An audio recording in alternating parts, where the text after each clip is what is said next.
Do you know that over 40 million naira was allocated to the construction of a primary healthcare center in this village since 2016? Nah, lie. How is that possible? 40 million? And we don't have a makeshift primary healthcare center to boast of. Now, wow, who told you that? I was shocked as you are when I heard from a friend until I visited budeshi.ng. Really? What is budeshi.ng? Budeshi.ng is an open contracting platform that provides citizens access to information on projects that have been awarded in their communities with just a click of the button. You mean I can get full information on the project you just spoke about? Yes, so I even have the name of the contractor the project was awarded to. That's a huge relief for everyone. And I forgot to add, we can also call Budeshi free of charge on 0800 2833 744. Then, no need to waste time. Let's call now to ask about the 40 million. The money that I collected is honorable that brought to Nigeria. I want all of now look at Nigeria when you want to take steps every day to make this country a better place. The new Nigeria is education is telling them it's time to change. All colors, shades, angles, and perspectives can be overwhelming in our present world of information overload. This is introducing Ground Zero. Ground Zero is a current affairs discussion phone-in program covering topical issues in the polity. The program is a platform for an in-depth analysis of trending issues by professionals, authorities in various fields, analysts, and key actors in the polity. Ground Zero gives the listener an opportunity to contribute to the discussion via phone call, SMS, Twitter, Facebook, and Instagram. From the conservatively serious to the ridiculously funny, Ground Zero accommodates them all.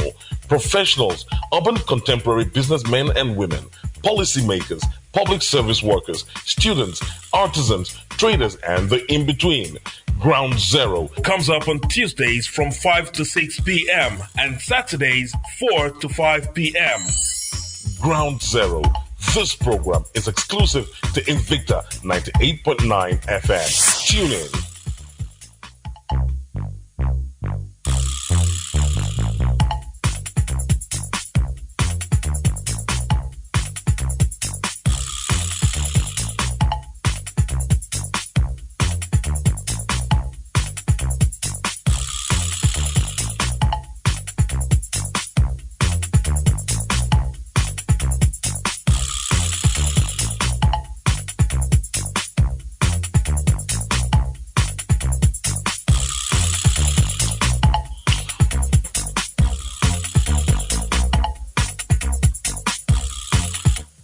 Another lovely Saturday evening, and you're right here tuned to Invicta 98.9 FM right here in the beautiful city of Kaduna. And today on the program Ground Zero, it's another Budeshi special. And I'm sure that by now you know what the Budeshi special is all about, because it's not the first time that it's coming to you.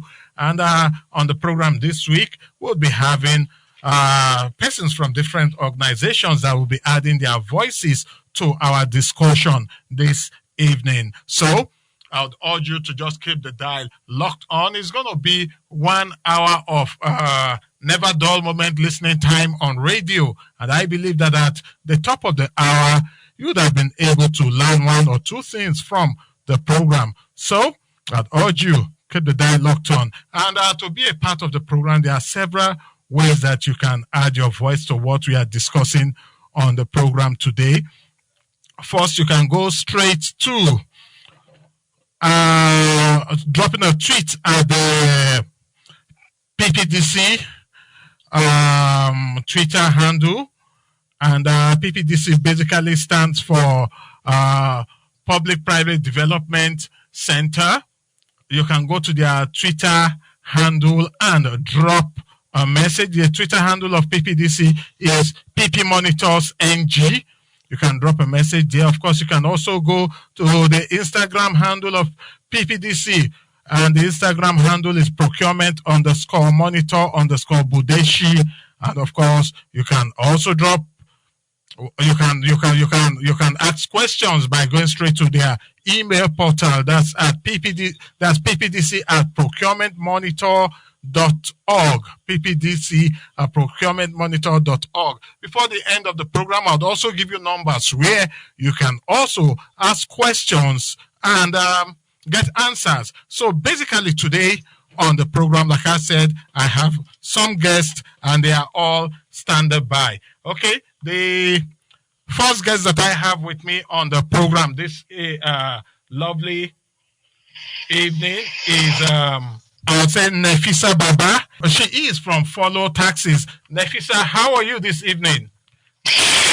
I'm good, thank you very much. Just a little correction. It's Nefisa Bala. Nefisa Bala is with Follow Taxis. I also have with me on the second line because they are basically all a conference interview that we are doing on the program today. I'm sure you know the reason why. We need to respect the law and also maintain the social distance. And this time around, we are also doing that because of the COVID-19 pandemic that the world is facing. I have Abdul Tashiu. Abdul Tashiu is founder of Community Youth Volunteer Network Initiative. Abdul, how are you this evening? Abdul, are you with me? All right. So, how are you this evening? Abdul Tashiu, can you hear me? Hello, Abdul. Okay. Okay, let's. The other guest is a journalist, and he is from Blueprint newspaper. Abdul Abdurrahim. Abdurrahim, can you hear me? All right. Okay, we'll move on with the program, and we'll see. Basically, let me give you a little background on what we are looking at today, and see how we can make you, the listener, understand what we are doing. Basically, the Public-Private Development Center has been one that has been behind the program BUDESHI, and basically they are looking at procurement and how the citizens can be a part of it. And a particular project, which is the Project Watch, has been monitoring projects in Jaba, Jema'a, Kaura, and Zangon Kataf local government area of Kaduna State. And members of the team are drawn from Coalition of Association of Leadership, Peace, Empowerment and Development, CALPED, also from Follow Taxis, Community Youth Volunteer Network, Blueprints, and Project Watch is being supported by the Public and Private Development Center, PPDC, and Open Society Foundation. And the team has been engaging with communities where they are monitoring projects and has also made over 20 requests to procurement entities for additional procurement. So we are back to the call conference now. Abdul, can you hear me now? Hello, Abdul? We are still having a little issue with connecting with all the parties. Abdul, can you hear me? Okay, we'll keep trying, and as soon as we are able to connect to all of them, we will be able to have them add their voices to what we are doing today on the program. And like I said, we have these persons represented here, and I also have with me Danjuma Martins Dangwa. He's with me in the studio. Martins, how are you this evening? Well, I'm thankful and fine. Good evening, Kaduna, and compliments of the season and best wishes while we stay safe and keep everybody protected. All right. Okay. Now, let me come to Nefisa Bella. Nefisa, are you still with us? Yes, I'm with you. All right. While we are trying to establish contact with the other persons, let's keep the show going and from whenever we are able to establish that, they would also join in the conversation. Okay, let's talk about the Project Watch and what it represents and how it has been a part of what PPDC and, of course, the Open Society Foundation has been doing. And let's see how we can all add our voice. Abdul Tasio, can you hear me now? Yes, I do. I can hear you very clear and well. All right, we have Abdul linking up with us now. And Audu, can you also hear us? Yes, I'm hearing you loud and clear. All right, thank you so much. So we have all parties connected now. And so let's go on with the show. So like I said, we have Nafisa Bala, Audu Tashiu, and Audu Abdurrahim, and of course, Martins Dangwa Abbas, all represented here in the program today. So let's go straight to looking at these items and seeing how we can make the listener have a better understanding of the procurement process and what the Project Watch is all about. I'll start from Nafisa Bala. You've been part of the Project Watch. Can you give us a little background on it so that we can take it from there? Yes, thank you very much, and good evening, everyone. I hope we are all enjoying our stays at home. Although it's not an enjoyment, because sometimes when you have to do something, that's when you will feel that you don't want to do it. So I hope that we'll keep complying with the social distancing, and hopefully this will end soon. So going into the program directly, Project Watch, as you introduced earlier, is a group of individuals coming from different parts of the civil society organization, from the CALPED, which is Coalition of Association for Leadership, Peace, Empowerment and Development, Follow Taxes, which I'm part of, then Community Youth Volunteer Network Initiative, and finally Blueprint. So if you see, look at this combination, we have members from the civil society, including which includes, of course, the media. This is a very important combination because we are the people that work with people at the grassroots level. We are the ones that will deal with people, and it's very important that we connect with them so that we should be able to let them know or give this, help these community members get the necessary information they might require. And also we are a link between the people at the grassroots level and also the government.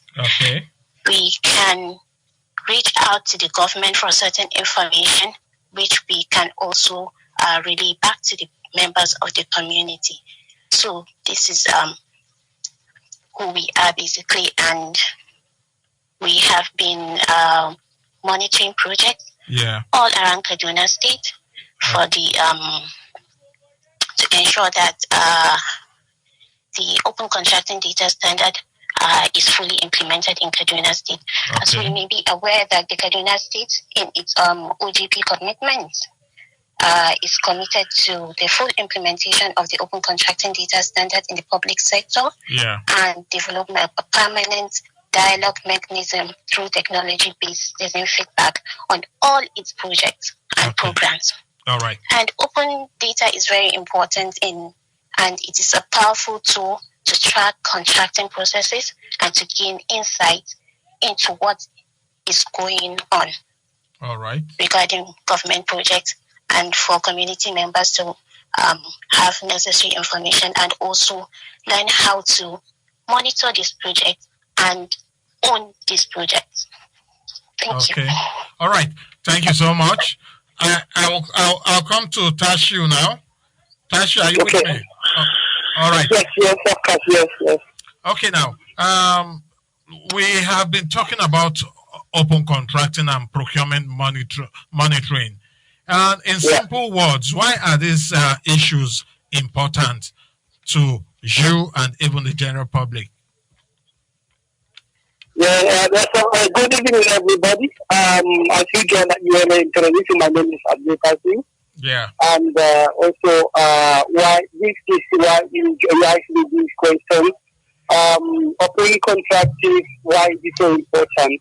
If you look at it initially, the target of open contracting is that government should be open to the citizens to be able to participate in the project that is allocated to their community. But now, I will now look at it, why is that so important is this. When the community has been carrying along, and when the community is been fully aware, this is what has been allocated to my community, this is where it is located, and this is the amount of money that is allocated to the project, and that will give the community because they are the beneficiaries of the project. Okay. So now, if they have been participating fully on this implementation to the completion of the project, before that the project can be able to meet with a standard. I can give you some instances of some of the projects that we are just going around, the projects that we have been monitoring around. And I'm monitoring the project, 6 projects in the Kaduna and Jaba local government. We have seen so many challenges whereby the contractor can just come to the community, do what he feels he can do, and just leave the community after 1 year, 2 years. The project will become something that has been already, if you see the project, you will thought that this has been done 10 years ago, which is just happened in recent 2 years. Like in the community when we go to the junior secondary school, the 2 block of classrooms has been removed by the contractor. He removed the door, the window, everything has been removed, and he just leave the 2 block of classrooms being skeletally haven't done any work. So this to say community has been carrying along. Yeah. They are aware of what is happening. The data has been opened. Everything is open to them. They can hold the contractor responsible. Okay. You cannot do this. This is not what you have been asked to do. Yeah, I was just talking to the MDAs responsible to the project allocated to the different communities, whether rehabilitation, construction, or what have you.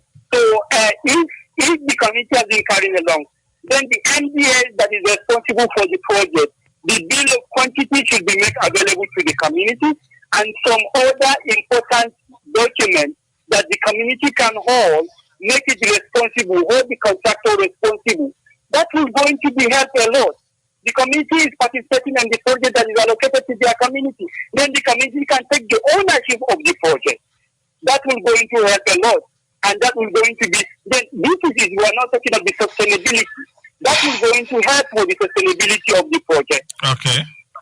And also, we have seen so many things that is, sometimes like the need assessment are not going to be carrying in paper. I was going to one community, one school, among that in Jaba local government, where is 5 classrooms and 16 toilets. So you see, actually, if it was, that has been given along, the community, what do they want to do with the 16 toilets? And the 16 toilet doesn't have a water to fill. The bowl has been sunk. It wasn't fit to get the water to fill the toilet as well, where they have only 5 classrooms. Yeah. So you see, if community was carrying along, they will not allow these 16 toilets to be put in there where the children are hanging around. They have a classroom. So it is going to be very important if the open contracting, if the community has been carrying along, the NDA is responsible to the project that's allocated, make it open. The bill of quantity has been, not even that until when they write the FOI, requesting the bill of quantity to the NDA. Yeah. No, it should be made available whereby a last man standing can assess these. None of them, these people that is around the local community, they don't know how to acquire information like FOI. So if the NGOs can make this available to the community, that will going to help a lot. And also it is going to reduce the rate of corruption if you just, that will going to help a lot. All right. Because if you look at it, it's going to take you from the procurement. So the contractor can do a substandard work. But no, if the committee is fully aware, has been carrying along, they might definitely won't allow this thing to happen. And that is really going to help the government to reduce the cost. Okay. All right. That's nice to know. Now, but quickly, can you tell us, because we know that you have monitored projects across 8 local governments in Kaduna State, and how are you identifying this project and why? And I would also like to know what types of projects interest you specifically. We identify this project using some, we have AI to I services, AI to I apps, we have BUDESHI, and we have PPA website. Okay. That is where we assess those projects that are allocated to the community. Okay. On that website, you can find out this project has been allocated to that community, and this is the amount of money that's been allocated for the project. So that is how we locate the project around the 8 local government that we are just monitoring. We did not just go like that to just start checking. We have the source where that project is coming from. All right. Okay. Let me quickly go back to. In addition, if I may come in here. Okay. Yes, please.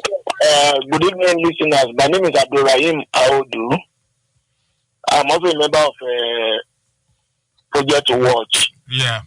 We look at projects that impact more on the grassroots people on the society. Projects like education, health, and infrastructure. Infrastructure could be roads. Infrastructure could be street light or solar light, and such projects. These are the projects that we dwell on more because of their impact on the society, because of what the government can benefit from them if they are well handled. OGP generally has to do with improvement of service delivery by government, ensuring that every project tick the quota of value for money, so that money can be saved for development of the state. Looking at transparency, accountability, and competitive bidding as the criteria. Thank you very much. Okay, thank you so much, Abdurrahim. Let me quickly ask Nefisa. Nefisa, are you with me? Yes, I'm with you.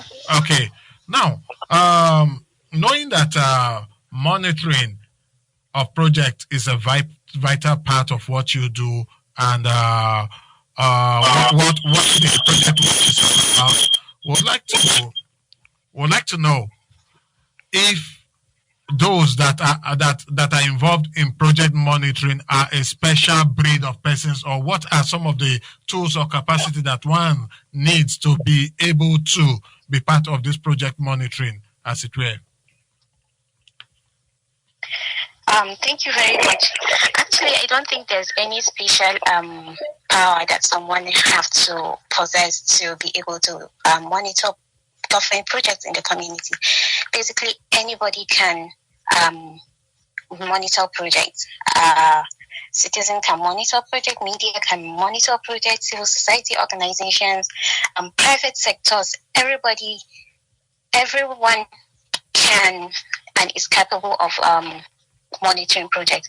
All that is required is, number one, you have to figure out the kind of project you want to monitor, what interests you, and it's very important to look around you in your local community where you can actually have access to this project and be able to get necessary information you might require. Okay. It can be in your local government or in the state. Then you start from there. And as Tatsu earlier said, we have the BUDESHI website, we have the PPA website, we have the Kaduna Citizen Feedback app, that's the Eyes and Air app, which you can download. And you can get government projects, contracts that are already awarded.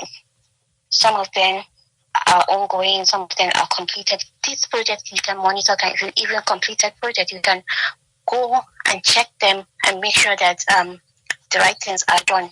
And this is what we are doing, and this is what we encourage other members of the society to be involved in. Because this is very important. If we do not monitor this project, if we do not own this project, then service delivery will always be at fault, and development will not be there. So we hope that people will wake up and be involved in this project monitoring. It is not hard. It's just to get the information, and you start from wherever you can. And it is for the citizens of Kaduna, it's really a great thing that we have the state signed up for the Open Government Partnership, where we have information everywhere. It's just for us to utilize these channels and to gather information and also ask questions if we need any information about them. All right. Thank you so much. I'll not come to this particular question. Would be for everybody, but let's start from Nefisa. And the question basically would be, what are some of the challenges that you face in the course of trying to do this job of monitoring projects or procurement monitoring, if we would put it like that? Yes. Thank you very much. Definitely, if you are doing anything, there must be challenges, but we are trying to see how we can overcome some of these challenges. And one important challenge, mostly in project monitoring, is getting information from government ministries, departments, or agencies. Some of these things, although we use the Freedom of Information Act, where you write to ask for certain information from these agencies regarding a certain project, some of this information take time to be provided, and some might not even get provided at all. And information is what we use. We use facts to carry out this monitoring, because we deal with both the government and also the citizens. So if we have to go to the citizens, if we have to go to the communities and engage these people, we have to go with certain information for them to see, to know. And if we do not have this information, then it becomes a problem for us. And sometimes we might have timelines that we want to achieve. But due to delay in getting some of this information, kind of mess up with our timelines, and you see the process is getting really slower. And also another challenge, I think, is limited capacity or professional skill in carrying out this monitoring. Sometimes when one embarks in this process, if you do not know how to go about certain situations, it becomes a problem. So skills also is a challenge. And that's basically that. And also contractors. Sometimes when you have to contact the contractors, if they do not cooperate, if they do not give you the necessary information, then that also becomes a challenge. Okay. All right. Abdurrahim. If I may come in here. Yes, please. I think there are certain procedures that will help if we can carry them out. Like she was saying, data is very, very important in everything we do. Okay. Without data, you cannot monitor anything. Because monitoring entails that you have some certain standards that you want to follow. There must be guidelines, and these guidelines are based on the information made available to you through the data. Yeah. What is being built? What is the project all about? Where is the location? Who is the contractor? What is the contract worth? What are the specifications of the project? At times, take a road project, for instance. Is it going to be asphalt? Is it going to be surface dressing? Is it going to be built up with gravels? You need to have all these specifications. If you don't have them, you won't be able to interrogate the work and monitor it adequately. Secondly, it will help if, for instance, like it is done in advanced countries, if signposts can carry the necessary information about the project.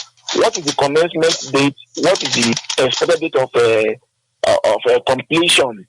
Who is the contractor? What are the details about the contractor?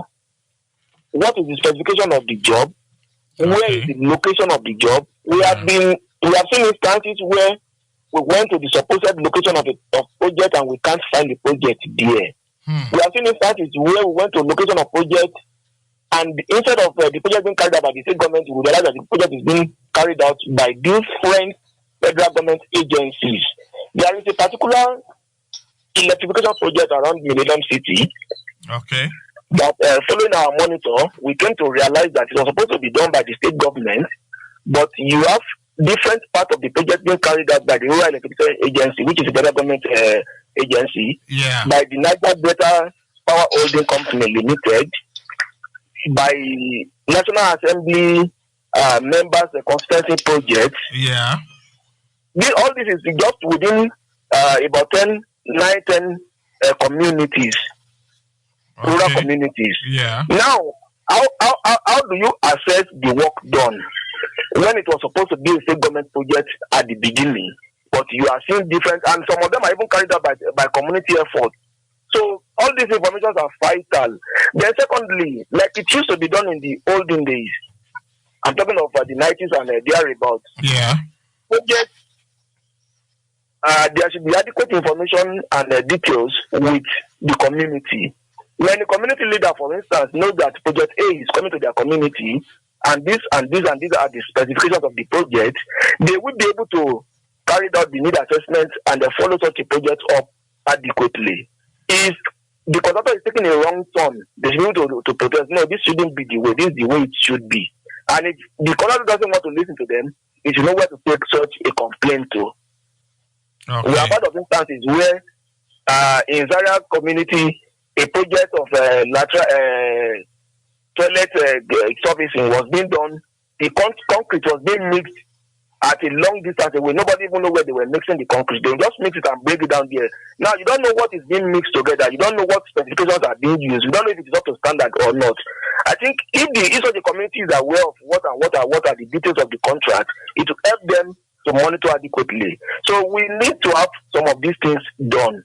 I know the government may have its own way of doing things, but at the same time, since we're all looking at the ways that can help the best service, then maybe we should try and adapt some of these so that it could be of assistance. These are some of the challenges we face. Then let me also add that at times some contractors do have this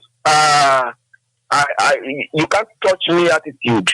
They believe whatever they do, nobody can query them, nobody can ask them any question. Okay. Again, if there are data that give the necessary details about the specifications, it will be easier to tell them whenever they are going wrong. And there should also be channels through which such complaints can be taken through.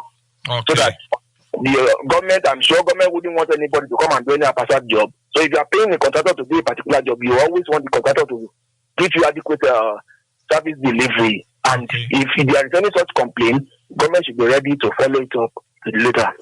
All right. Okay. Tashu. Yes, sir. Okay. Yes. What are some of the challenges that you've encountered in the course? I think almost my colleagues have already hit all the nail and they have already captured all what I just feel like is the basic challenge. Another addition that I'm just going to make here is just that the community's traditional rulers are supposed to be carried along in any kind of activities, because they always, whenever you contacted any of them, they will just only tell you that I'm just only seeing the contractors start bringing materials here. I'm not really fully aware. Then two, and Abdul Rahim have already mentioned it, the signpost, some of the projects that we are almost monitoring all, I have seen none of, it's only one project that I've just come across to, I have seen a signpost there. So, it means that there's a lot of, a big challenge about there. There needs to be a signpost, and also community traditional rulers should be carried along whenever they just want to do any activities around the community. I think that is a little bit addition that are just part of our challenges. All right. So I'll come back to Nefisa now. And let's look at from when you started out monitoring projects. Would like to know, have you been able to follow any specific project from beginning to end? And how would you say open contracting contributed to all of the process? Thank you very much. I would say that since the beginning of this monitoring exercise, we've been able to go around this local government and look at this project that we choose to monitor. One particular project I made a lot of progress with is the one in Shikun local government, which is the completion of the Gonengo High in Katafawa road. Okay. This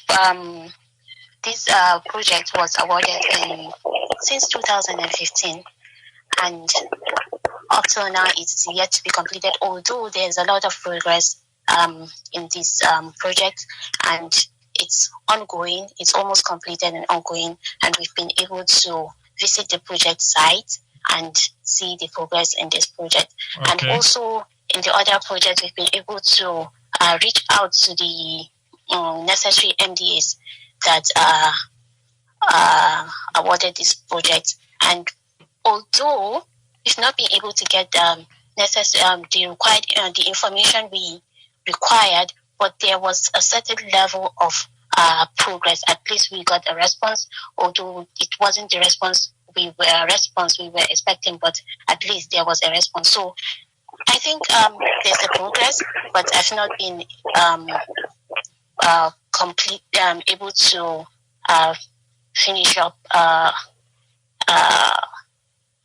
monitoring of any project yet. Okay. But it's still in process, and I will see that there is progress. Okay. And open contracting has played a very important role in this process, because it gave us the opportunity to actually have access to this important information about this project.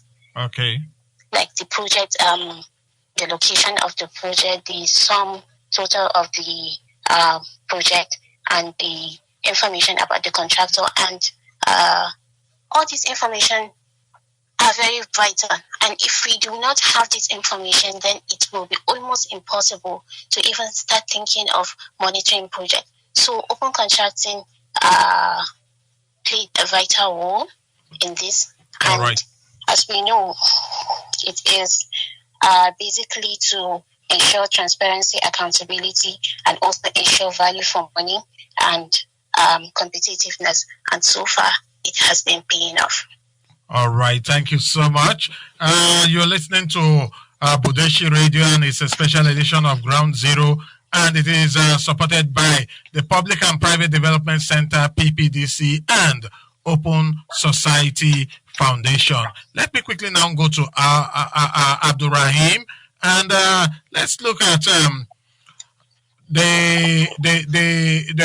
how you've been partnering with communities in all of this, and also you give us a brief on the communique that you shared from your recent town hall meeting.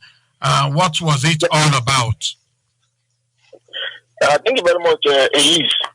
We held the town hall meeting at Koi in Jaba local government area recently. The town hall meeting was actually aimed at sensitizing the people at the grassroots, letting them know what open government partnership, open contracting, open procurement is all about, so that they too can buy into the program, own the project, because when we say this is a government project is actually our project, because we are the government. We, the people, are the government. Now they buy into this project and take ownership of them. It will enable them to also contribute to achieving effective and improved service delivery by ensuring that the projects are done according to the right specification and in the right manner. Okay. The town hall meeting was attended by representatives of Kagarko local government, Jaba local government, Jema'a local government, and also people in Zangon Kataf local government. Okay. These four local governments were adequately represented. We have among the representatives some traditional rulers. We have among them members of the school-based management committee. Okay. We have among them youths. We have among them women. We have among them people who also work in other aspects of government, like the health sector and even local government representatives. Okay. And at the end of the day, we followed 3 or 4 different steps by first introducing to them what open government partnership, open contracting, and all that is about, letting them know why they need to buy into the program, letting them know how they can also be involved, just like Nafisa did explain earlier in the program, how they too can be involved, and ask them pointedly if they are willing to be involved, if they are willing to take ownership of projects in their localities. And it is instructive to note here that virtually all of them have one complaint or the other about the projects in their area, which are diverse. Some are road projects, some are school projects, some are health projects, some are other infrastructure projects like solar solar powered water and water free. Okay. From the complaints that they made, we realize that if there has been open data, adequate open data, if they have been involved in the project in their locality, either as member of the SBMC, that is School-Based Management Committee, or as traditional rulers, or as youths, or members of the women in the community, they would have also helped in improving the service delivery. Okay. Because they will have been able to monitor the way the work is going, and assess and see where it is going well and where it is not going well. Okay. Because, like Abdul Kasim did mention, there was a case of a school with 5 classrooms and 16 toilets. Wow. But I was even joking that perhaps maybe some of the toilets will be converted to classrooms so that they can have more classrooms and lesser toilets. No, Abdurrahim, no, I want you to give me that again. A school with 5 classrooms and 15. 5 classrooms and 16 toilets. Wow. I guess now you begin to wonder which should take priority. It should be the other way around. So at the end of the day, we did explain to them all the steps they needed to take and how they too can buy into the program, and they all were happy and actually came up with a community that they are ready to take ownership of the project within their locality, that they are going to go around their localities and carry out further sensitization of their people, so that they all can know that there are things they can do to improve the project delivery in their areas, and that they will be willing to do this all in a peaceful and engaging manner. All right. Let me quickly come to you, because we are gradually running out of time. We'd like to know what other agencies of government that you are partnering with to undertake this procurement monitoring, and what type of collaboration that you enjoy. And if you can mention 1 or 2 success stories, and I'm sure you can do this like in 2 minutes. Yes, we are working with the State Universal Basic Education Board, SUBEB. we're working with the Public Procurement Agency. We're working with the various ministries, as well as the Ministry of Public Works and Infrastructure and Ministry of Education, Science and Technology. Yeah. And also, at our last meeting here in Kaduna, one of the anti-corruption agencies actually was part of our program, ICPC, and they were very willing to also come in and assist us wherever the need arises. In fact, the representative of the state commissioner mentioned that anytime we need to go on a monitoring exercise, that we should come to them and they will be willing to provide us with one or two people to assist us in the monitoring, because they too are willing to ensure that there is adequate service delivery, transparency, and accountability. So these are some of the other government agencies that we have linked up with and we are actually working with to achieve some of these things. All right. Okay, so while you guys are holding the line, I would like to get a call or two because our other phone line has been buzzing. We'll get a call or two, then most likely you'll react to these callers. Okay, 081-40,989 and 070-87-800-989. That's 081-40,989 and 070-87-800-989 are the numbers to dial to add your voice to our conversation this evening. Okay, I guess we have our first caller. Hello, good evening. We lost that one. Okay. 081-40,989. Hello, good evening. Hello, good evening, Mr. Eid. Good evening. What's your name and where are you calling us from? I'm Linda. All right, Linda. Let's have your take. Yeah, there is a question you asked this. I don't know what her name is. Nefisa. You asked her, Nefisa, okay. You asked her if she followed any project to the letter. She didn't explain that very part properly. I understand what you mean by following a project to its completion. Okay. So I'm going to ask that particular question again. If they have followed any project, any specific one, yes, to see that it comes to completion. So I want her to answer that question because she slightly didn't give the answer that I needed. Yes, okay. Thank you, sir. All right. Yeah. Thank you so much. Nefisa, did you get that? Yes, she wanted me to shed more light on... Yes, specific project that you monitored from beginning to end. I said so far I've not been able to monitor. Okay. From beginning to end. Okay. But there are certain projects that have started monitoring. Okay. Which includes the one at the Goningora Road. All right. So, thank you, Nefisa. Can I come in to chip in additional to what Nefisa? Can I just come around with a little bit? Yes, Tashi. The project that I just come into. Yeah, Tashi, you can come in. Yeah, okay, fine. This monitoring started from December 2019 to today. We are in March, so that's almost 3 months now. You know, project monitoring, they started the activities of December to March. Now, I have a project, I'm tracking, I'm monitoring 6 projects. The 6 projects, one out of it is fertilizer 4 in Kagarko local government. 2, we have a uncompleted 2 block of classrooms that is uncompleted, abandoned by the contractor. What I do actually on this Kenya community, we have developed a community development association in Kenya local Kenya communities, the traditional rulers. We are working closely with them.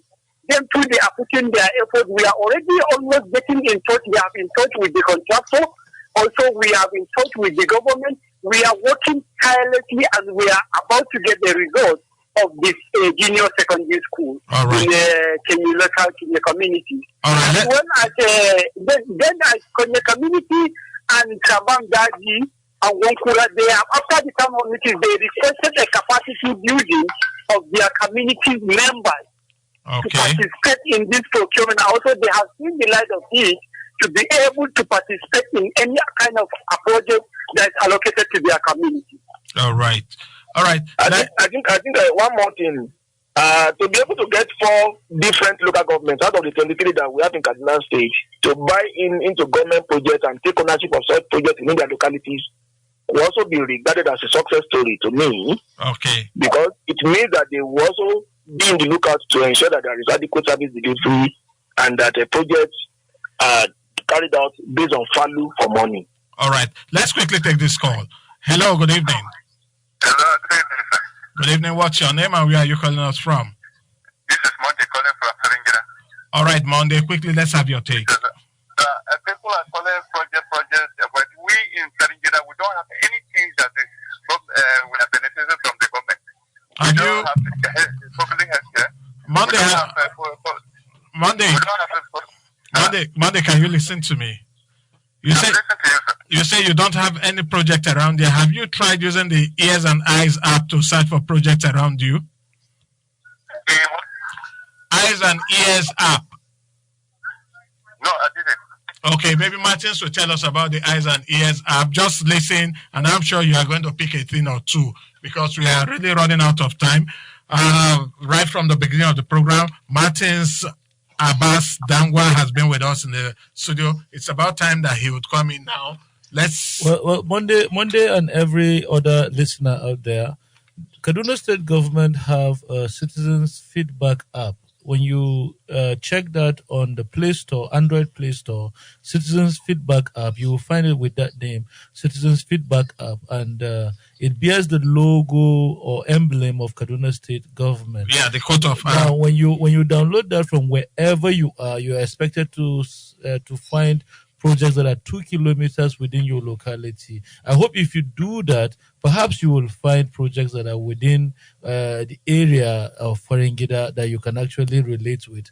And you can also contact us to find support on how you can monitor that project effectively. And talking about contacting to find support on how you can monitor projects, you can drop the message or go to the Twitter handle of the Public and Private Development Center, and the Twitter handle is PP Monitors NG, and of course you can also follow them on Instagram and also drop a message at Procurement _Monitor _Budeshi, and of course sending an email to PPDC at procurementmonitors.org, PPDC at procurementmonitors.org. We are really running out of time. We still have a couple of questions here.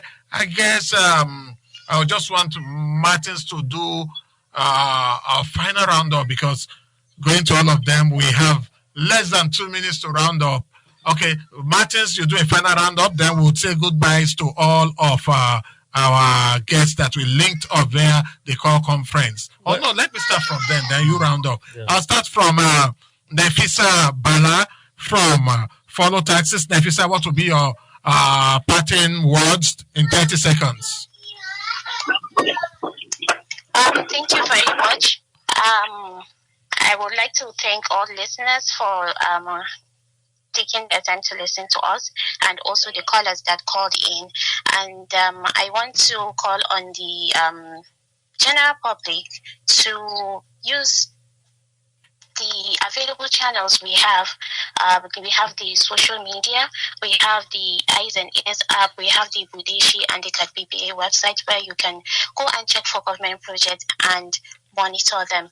These are all channels available for the citizens to engage, and this is all to ensure transparency, accountability, value for money, and ultimately development in our society. All right. So I will say thank you very much and have a nice evening. And you too, Nefisa. Okay, let's come to Abdul Tasiu, from the founder of Community Youth Volunteer Network Initiative. What would be your parting words? Okay. I'm usually end of my program with this word: aptitude, not attitude, will become my attitude in life. So whatever you feel it is going to be like, this is your life, that we just feel like you can just do it. I'm somewhat encouraging people in the Kaduna State precisely. They should take the ownership of the project within their community. They should remember, seeing a project, feel like this is a government property. No, it is your property. One way to the other, you pay a tax. It is your project, not a government project. If your project, this is your project that you can take care of it, it is going to help your community, it is going to help your children, it is going to help your family member. This is your project, it's not a government project. Thank you so much. And also to Abdurrahim Aldu from Blueprint Newspaper, what will be your parting words? Thank you very much, Aif. I want to commend the Kaduna State government for signing on for the OGP, because by doing that, the government has shown that it wants to be transparent and accountable in whatever it does. Now, I want to appeal to our people, to the community, that ensuring that projects are carried out in the right way and with effective service delivery will ensure that projects that were done this year won't come back to do it again in 2-3 years' time. Okay. And that means there will be money saved to do other projects. Means you'll be able to enjoy such facilities and services for a long time to come. Own up, take ownership of our projects and protect them. That will ensure that Kaduna State is better developed and can compete with other developed states across the world. Thank you very much. Thank you so much. And finally, last but definitely not the least, Martins Danjuma Abbas Dangwa, combination of a major name. All right. Wrap it up and I want to say that procurement monitors in Kaduna State have taken the crusade further, down to the grassroots. Requests for additional procurement data, even though they are supposed to be on the open contracting portal, have been made to different MDAs, agencies of government. Now, these requests are 97 in all, and until government responds to them, citizens will still be handicapped on reporting effectively on the status of this project. And one of the most important thing is that government needs to actually take stock, because the kind of feedback that we're getting is that MDAs do not really know that they owe it an obligation to the citizenry in this state to provide them information upon request concerning procurement data, which will help them in doing what they are supposed to do ultimately. Thank you. All right, that's about the size of the program. We are really out of time now. We have to go.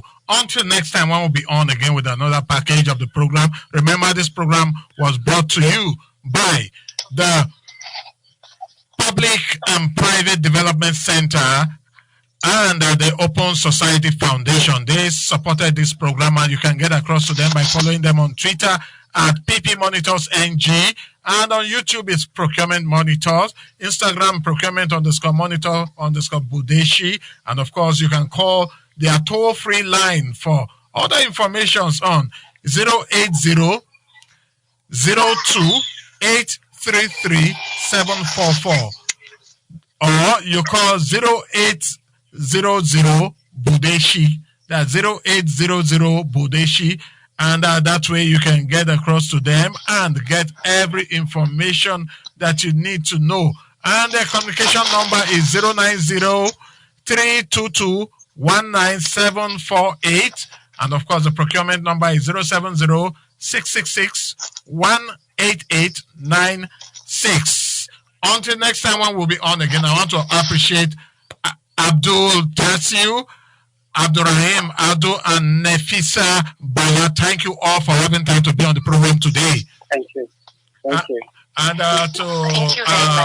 thank you. And to Martins Danjuma Abbas Dangwa, thank you so much for having time to be on the program. Thank you so much, sir. All right.